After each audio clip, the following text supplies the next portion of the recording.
Shabbat Shalom, nous sommes dans Parashat Kitetse et dans la Parashat, nous allons parler d'un sujet qui est commun à tout le monde, c'est le sujet du mariage. C'est marqué que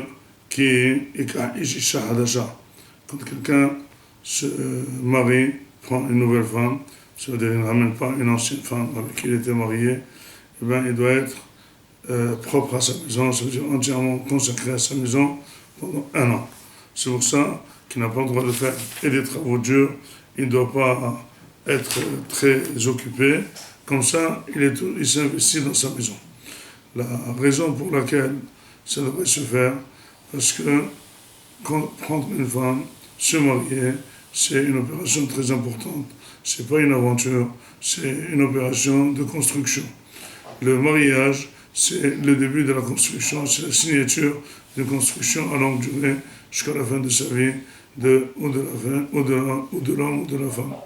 Et donc finalement, pour ce faire, il faut absolument se construire ensemble, se marquer que l'homme doit réjouir la femme.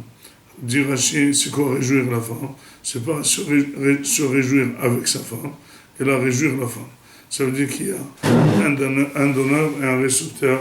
Le mari doit être un donneur et la femme une réceptrice. Pour ce faire, donc, comme dans toute association,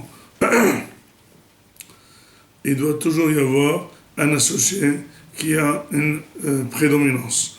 Si jamais les deux associés sont équivalents, les deux vont se mêler de la même chose, les deux vont décider la même chose, et quand ils vont se mettre dans le même terrain, chacun va vouloir dire autrement que l'autre, pour le principe de montrer que lui aussi il décide.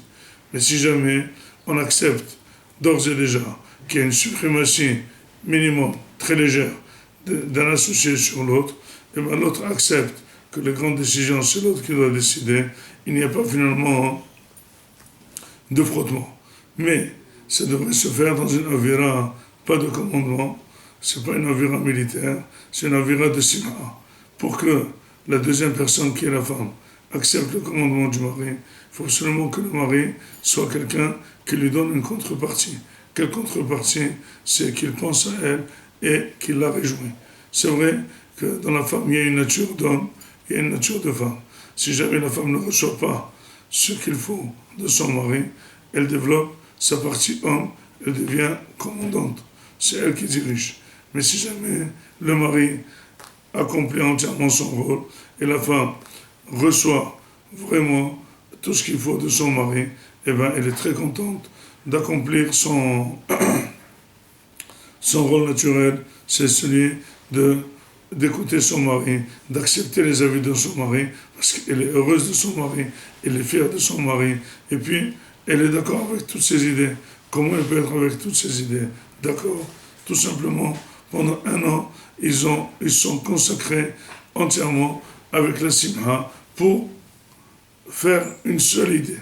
Dit le Mashgiach que finalement le mariage c'est comme un mélange entre la farine et l'eau. Quand on mélange la farine et l'eau, au début on voit dans la pâte l'eau et la farine, chacune tout seul. Mais après avoir mélangé, on mélange, on a un amalgame. Cet amalgame ne contient ni la farine ni de l'eau. Si jamais on veut récupérer en arrière la farine toute seule, irrécupérable, l'eau toute seule est irrécupérable. Finalement, l'homme et la femme doivent créer une idée commune, que chacun pense que c'est son idée, mais finalement c'est une idée commune. Pour parfaire et arriver à cette idée, il faut absolument que chacun investisse dans l'autre. Une maison qui se construit avec une idée unique, avec un chemin unique, avec une entente mutuelle, avec un accord mutuel, eh bien, la maison d'abord, elle a une longue vie, les enfants grandissent dans une avira extraordinaire, et puis il n'y a pas de contradiction, il n'y a pas de dispute, mais si jamais, chaque fois, sur chaque chose, moi je pense qu'il faut aller dans cette école, l'autre dans notre école, moi je pense qu'il faut manger ça, il ne faut pas manger ça, moi je pense qu'il faut acheter un portable à mon fils, il dit non, je crois qu'il ne faut pas l'acheter, etc., etc. Finalement, les enfants profitent aussi de ces discussions pour faire ce qu'ils veulent aussi, puisque quand il y a 2 avis, il y a toujours un troisième. Donc, dit le Mashgiach, si jamais quelqu'un n'a pas fait encore Shana Rishona, au début de l'année, il peut le faire après 20 ans, après 30 ans de mariage, décider de consacrer une année pour reconstruire le couple, pour créer le couple, pour créer cet amalgame naturel très bon, et c'est avec ça qu'on pourra continuer et voir dans le mariage le meilleur cadeau que nous a donné Akadosh Baruch Hu, que la création de l'homme et de la femme, c'est la meilleure création, c'est la dernière création du monde d'Akadosh Baruch Hu. Mais si jamais c'est le cas, c'est pas le cas, eh bien chacun préfère vivre tout seul.